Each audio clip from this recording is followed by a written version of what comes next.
वालेकुम दोस्तों, कैसे हो आप लोग? अगर आप अपने लिए टिकटॉक का अकाउंट बनाना चाहते हैं तो ये वीडियो आपके लिए है। आपने टिकटॉक ओपन करना है और ओपन करने के बाद आप यहाँ पर देख सकते हैं, यहाँ पर आपसे पूछ रहा है कि आप फ़ोन नंबर यहाँ पर डाल दें, उस पर भी आप बना सकते हैं। फेसबुक पर फेसबुक कंटिन्यू विद फेसबुक पर भी आप बना सकते हैं और कंटिन्यू विद गूगल।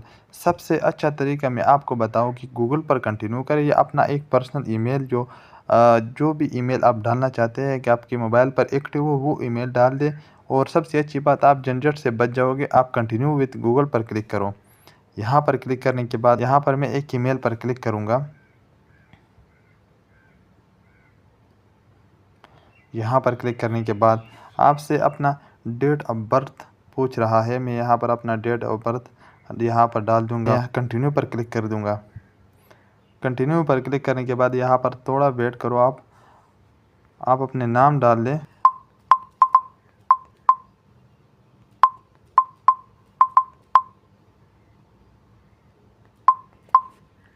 अकाउंट बनाया, आप यहाँ पर देख सकते हैं ऊपर के ये नाम पर ये अकाउंट बन गया।